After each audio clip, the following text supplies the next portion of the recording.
Keeping It Green is made possible by cooperation with Chippewa Valley Community Television and the UW Extension Office.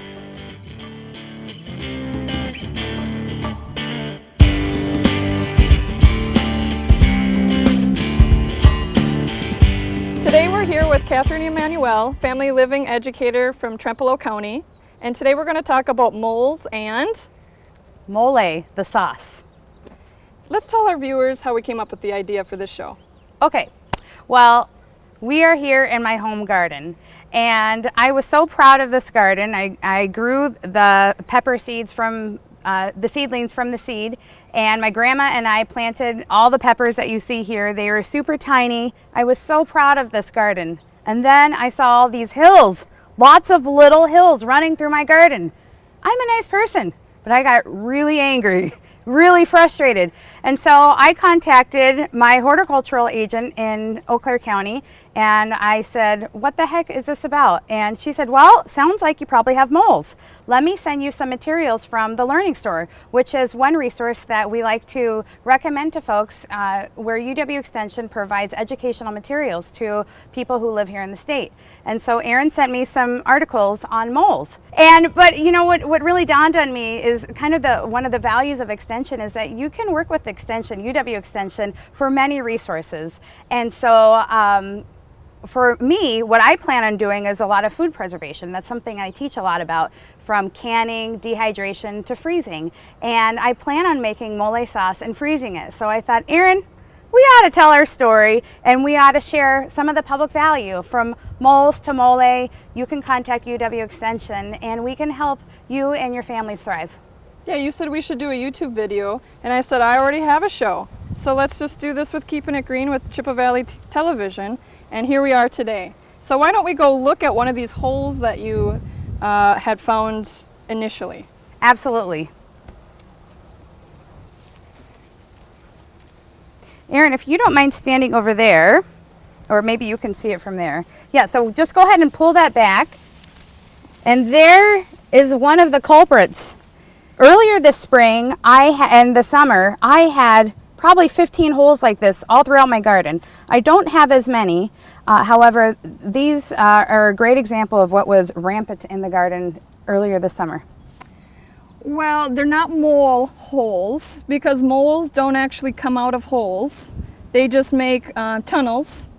And those tunnels that we see in our lawns and our gardens that kind of heap up are their feeder tunnels, and they come up to eat earthworms and grubs. And so usually chipmunk holes look like this. They'll have an entrance and an exit. But now that I'm feeling in here, it doesn't, okay, there I feel the entrance. So this could be a chipmunk hole. The other thing is squirrels will dig a lot, and they'll make like little indentations in the soil like this. This is too big, I would think, for a squirrel to dig. And like I said, I can feel like a tunnel system starting to go down there. So I think these are what most people call chipmunks. And there's something else called the 13-lined ground squirrel. Those are two separate things. And either one of them could be here doing this. So they're making entrance and exits. They don't usually make that many holes, but maybe you have an extensive system underground. What can I say? It's a good garden. So what to do about chipmunks and 13-line ground squirrels that come into the garden? You can trap them, live trap them if you want to. And you can release them onto somebody else's property, but you have to have permission to do that. And you can also shoot them if you want to. And that's kind of about it. Having cats around helps too, that if they're outside, but that's not always a possibility either. And then in a little bit, I'll show you some ways to manage moles in the garden too. Thanks, Erin. This is really helpful, and I'm really looking forward to next year having some strategies to be able to enjoy my garden and have a few less hills and pests to deal with. You're welcome.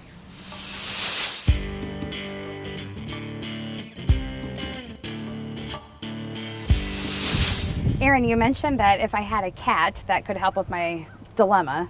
I don't have a cat. So what else can I use to help mitigate some of the critters in the yard? Well, there are some traps for the moles. Okay. This is called a harpoon trap, and the box has nice step-by-step instructions on how to set these traps. But the main thing with any trap for moles is that you have to go down a little bit deeper than the runner tunnels that you see. So the ones that we see in our lawns and our gardens that are kind of up and running, those are just their feeder holes, feeder tunnels, and they are temporary tunnels. They may come only once or twice in those. Okay. So if we find one of those tunnels and then dig down a little bit deeper, maybe up to a foot, we might come across another tunnel, and that's where you want to put these harpoon traps down. Moles don't like light either, so when we put our traps in, we want to make sure that there's not light that's coming in. So you can either put, because part of this will stick up out of the ground, so you could put a bucket over it or any other contraption around it just to hide the light from coming in. Sure. At the beginning of the season, I noticed that there were a lot of hills. So do you think those were just kind of the temporary hills that maybe were established early on? Those could have been, it was the ground pushed up, those kind of hills? Okay, so yeah, those would be probably those could have been old mole hills. Sure, sure. And in the winter when the snow melts, sometimes we see little tunnels in our grass. Those are voles with a V. Okay. And those voles like to live between the grass and the snow, and they just tunnel. It's kind of warm under there for them because they've had the insulation. Yeah. And they're eating on the grass and any other leaf debris that they can find between the two layers. And when the snow melts, they're gone. So the time to manage those is actually in the fall. Okay. And try to trap them with just regular like mice and rat traps. I see. And so to catch them, they're very small and look like a mouse. No. Okay. We've kind of talked about getting rid of kind of the critters in the yard. Any benefits to having a highly intricate mole system or any tunnel system underneath my garden? Well, the benefit to the moles is that they are doing what we call aeration. They're making pockets and moving the soil around to help get the air into the soil and water movement, because sometimes grounds get really compacted. Sure. And that doesn't allow the water to go through. But usually moles, they don't really like compacted soil anyways. Sure. They like it kind of easy to move around in. So moles do not eat vegetation. So they're not going to eat your garden. The problem with the mole tunnels is that if you kind of fall into them when you're walking around, and sometimes your ankles roll on that, or a lawnmower kind of dips down. But if you just have a couple tunnels that don't really bother your day-to-day activity in your yard, it's not really something to worry about with the moles. Yeah. So for some people who are watching, may not even need to do anything about it, just let it be. Yeah. Great. Well, this is really helpful, Erin, and I look forward to applying some of the things I learned today with you and UW Extension in my garden next year. Well, it's a beautiful garden. Thank you, Erin. I'm very proud of it, and I try to grow things that make me happy and bring me joy, and peppers bring me a lot of joy. We purchased some seeds from New Mexico, and from their extension office, in fact. And so I have peppers now growing from the Chili Pepper Institute. And one of the things I love about gardening is I feel like in the middle of winter, when it's so cold and I'm eating food from my garden, I feel like I'm winning. I'm winning and I'm beating winter, and it's awesome. So I'm looking forward to it. Well, let's go try some Molé. That sounds great.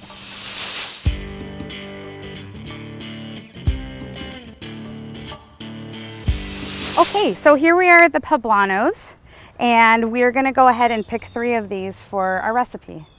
How would somebody know when they're ready for Molé? Good question. So the recipe calls for an ancho pepper, which is a dark red pepper that has had time to age in the sun. As you can see, these peppers aren't dark red. All bell peppers and peppers that grow will eventually turn red. So here's a pepper from another part in the garden that you can see has a little bit of green left and mostly red. One way that I check to see if peppers have kind of bypassed their bitter part is literally just to walk up to the plant and take a bite of it and see how it tastes. So let's go for it. Tastes good. It's not very spicy. It's a little bit bitter, and I know with these poblanos that if it's larger, it's had a little bit more time to grow right on the plant. So what I'm going to be looking for is some poblanos that are a little bit bigger, and I'll let the little guys stay on the plant to grow a little bit longer. They will lose some of that bitterness. And hopefully if the weather cooperates, I'll be able to leave them on the plant long enough so that it will turn a nice dark red. The mole that we're going to be making today is using green poblanos, and we'll roast them to add a little depth to the flavor. So I'll go ahead and pick a couple large poblanos. I see a couple on this side that are pretty big. Do they get spicier as they get bigger? No, it really all depends on the pepper. And so there are some heat indexes and guides with different peppers. And in my family, we love spicy, so we just kind of grow whatever. As you can hear from my conversation about peppers, I don't know a lot of the science behind it. It's kind of a combination between kind of the intuitive and enjoying the flavor, and then using the science when we're doing the food preservation at home. And freezing is a great way to do that because you can freeze just about anything. There's a couple exceptions, but we don't have to worry about canning. We don't have to worry about processing anything, but we can find ways to freeze this in a safe way that we can enjoy for the rest of the season. Erin, as we go inside to make the mole sauce, I thought we could pick some produce from the garden. We're going to take some tomatoes and we're going to pick some poblanos. Our recipe calls for 1 can of tomatoes, which is 14.5 ounces. And what I'm going to be doing is just substituting fresh tomatoes for that. Some folks may want to start freezing some of their tomatoes, maybe even in 14.5 ounce increments, so they can have them in the freezer. And if a recipe calls for a can of tomatoes, voila, just take some fresh tomatoes out of the freezer and cook with that throughout the winter. So before we pick the tomatoes, I was wondering if you can just talk a little bit about this variety. Yes, this is Indigo Rose. It's actually an heirloom variety, so a type of tomato that has been cultivated for a long time. And they are purple, almost black when they're not ripe. You know they're ripe when the bottom starts turning orange and then it works its way up to the top. And some of the coloring of that purple to black color is still left on the top. But this one is ripe and ready to use. They can be kind of more of a cherry type tomato, or they can be a little bit larger as well. And they're just a really fun one to add to the garden because they actually the ones we have started really early in the season. They stayed black. And then as we got further in the season, then they turned this orange color. But they're fun, they're unique. They kind of add a little color to the dish that you're using. So we're going to go ahead and get started on making our mole sauce. Catherine, is there any correlation between the word mole and mole? That would be really cool if there was. As it turns out, there is a correlation. The word in Spanish, moler, means to annoy, to grind, and to be near the ground. And so we think about the word mole, and traditionally, as we talked about a little earlier, when we use the poblanos, if it turns into a dark red and it's dried, it's called an ancho pepper. So with an ancho pepper, which is what our recipe calls for, we would actually put it in a molcajete, which is a stone. And so if this was a dried red pepper, I'd stick it in here and I'd really grind this into just kind of a fine powder. This molcajete happens to be from my great-grandma Nicolasa, and I love having it in my kitchen. However, our peppers aren't red just yet, so we're gonna make mole sauce that's green, and today I'm going to cheat by using a blender. So to get started, we're going to get our recipes together, to get started, we're gonna gather our ingredients. Our recipe calls for poblanos, tomatoes, garlic, chopped onion, broth, raisins, and a couple of seasonings that we'll add in together. So the first thing that I like to do, that our recipe doesn't call for, but you can do, is to broil your vegetables and your fruit for the sauce. And so we first want to make sure that we've weighed this out correctly. And so instead of a can of tomatoes, I'm going to be using 14.5-ish ounces of tomatoes. So you see that we have them all measured out there on my scale. And what I could do is I could freeze these in those increments and just have them available for the rest of the season. So to go ahead and broil these, we're going to go ahead and stick them on to a baking pan. And we want to make sure that the baking pan does not stick. So I'm going to put a little bit of olive oil on my pan. And I'll go ahead and stick it for my poblano pan. And I've got a little silicone pastry brush. I can just spread the oil around. If you had any spray oil, just anything at all will help. And so literally I'm just going to stick these on here.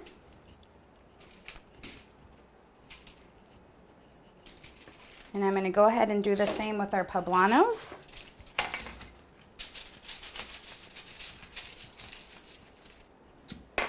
And I'm going to put them right into the oven under the broiler. I've got my broil already set on high, so these are ready to go. I'm going to stick it on one of the top shelves in the oven, and I've moved my tray so that it could be right up near the top so it's close to the flame. I want to make sure that when I'm prepping these that I'm watching them very, very carefully, because these will burn and they will be a little charred, and that's a nice flavor for our dish. However, flames and fire in the kitchen, not good. So be sure to keep a close eye on this. Okay, so our peppers are out of the oven, and I went ahead and put our peppers and tomatoes into a bowl. You can see that the skins are charred. At this point, if you wanted to remove the skins, you could. It would be very easy to. My family doesn't mind them. I like to have it for just a little bit more fiber. So we're going to go ahead and start putting our ingredients here in the blender. The sauce that we are making is mole sauce, and we're going to be making it and preparing it with some tortillas and some meat. And it's very similar to enchiladas, which really means in Chile. And because we're making a mole sauce, these are called enmoladas. So we'll add that in there. I took the liberty to use TV Magic and prepare all the ingredients ahead of time. So we're adding 1 cup of onion, 3 cloves of garlic here.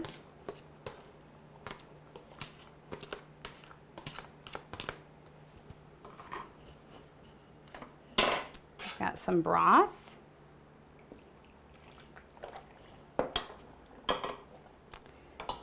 The recipe calls for a chicken broth. However, if you want to use a vegetable broth or anything else that you might have around, that would be just fine. It looks like we are pretty close to the brim there, so with some TV Magic, I'm going to blend this in phases, and the next scene you'll see, we will have the sauce already prepared and put into a pan and ready to simmer. So we have blended up the sauce ingredients, and what we're going to do is just transfer them to the blender to the stove. A couple of the ingredients that I forgot to show you in the previous scene were some pretty special ingredients. One is cinnamon, and we want to make sure that we've got that in there. That's a really distinct flavor in the mole sauce. And then my mom's secret ingredient with mole is adding a little bit of brown sugar, so we added some of that. So now, for about 15 to 20 minutes, we're just going to bring the sauce to a simmer and just let the flavors marry. Okay, we have let our mole sauce simmer and thicken. This recipe says that this makes about 4.5 cups, which is very helpful. So now we're at the assembly stage where we're going to really be putting together enmoladas. And the stage goes, we want to soften up our tortilla, and then we're going to put it into some sauce here. So I'm actually going to transfer some of the mole sauce right to this pan here. And I've got my baking dish already, so I'll go ahead and put some mole sauce in there too. Our filling for the enmoladas is chicken. And traditionally, when enmoladas are made or enchiladas are made, people will fill a pan with a little bit of oil and put the tortilla in there to soften it up, and then put it into the sauce and then roll accordingly. I'm going to bypass the oil stage, and instead I'm just going to heat up my tortillas, because really I just want to make them soft. This is a new technique that I just experimented on with my family, and it turned out actually quite well, where if you get the tortillas just soft and hot enough, they will mold very well with the sauce. You'll see there's a bit of multitasking going on here. Absolutely ask for some help in the kitchen. If you don't happen to have a gas stove, no problem. You can heat up your tortillas on a pan or you can use the oil method as I described.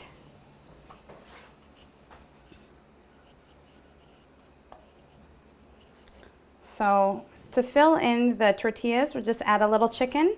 This is some chicken that I slow cooked in a crock pot with some enmolada sauce that I had already made.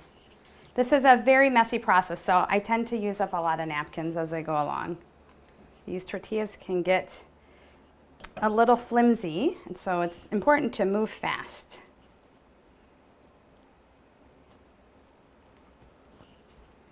So I was able to shove about 6 enmoladas in there.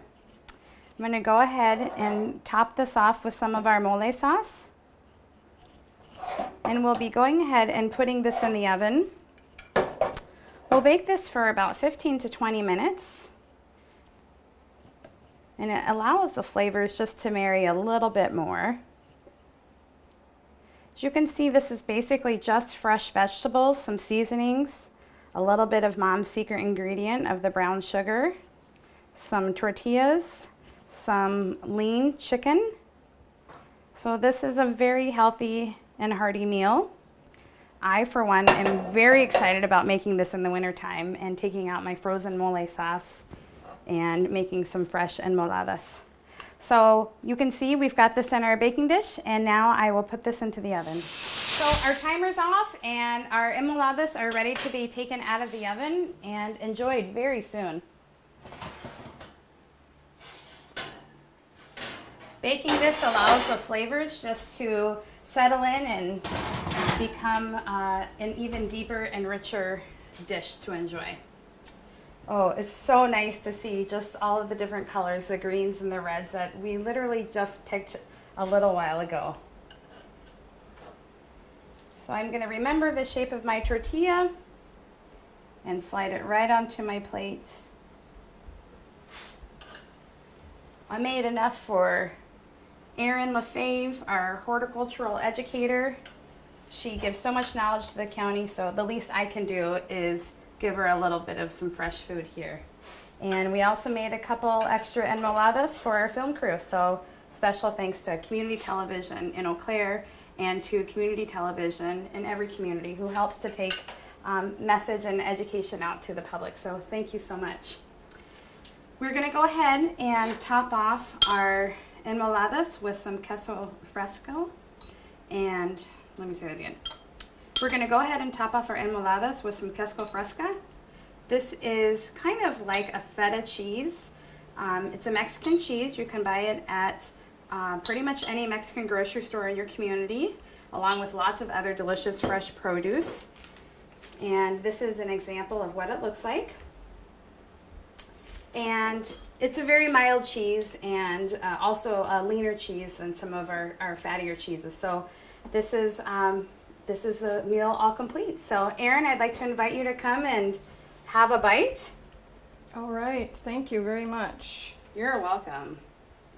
So we've got some lettuce and fresh cabbage on here, a cucumber from my garden, some tomatoes, and voila. See what you think, Erin. It's got a little bit of heat to it. Little heat? A little heat to this one. That's all right. I'm going to toughen you up, Erin. Winter's coming. It's good for you. Old man winter's coming. You're going to beat it. I'm going to beat it. One bite at a time with enmoladas. Erin, thanks so much for having me on your show today. Well, thanks for coming. And this is a beautiful dish. Thank you so much. And it's a healthy dish for your family. And this is just a great way to spend time with community and with family.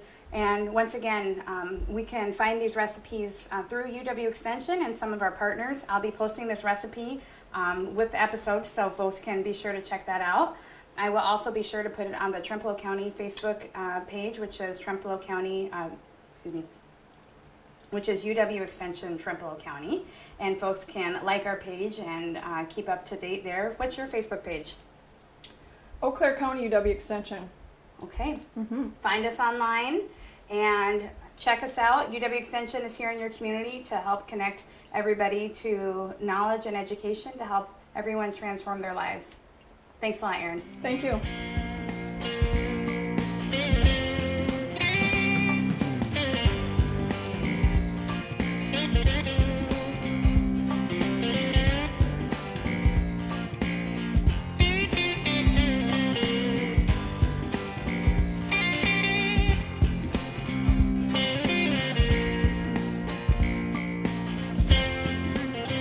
Chippewa Valley Community Television is made possible by continuing community support. If you would like to volunteer or make a donation, you can contact us by calling 715-839-5067 or on the web at www.cbctv.org.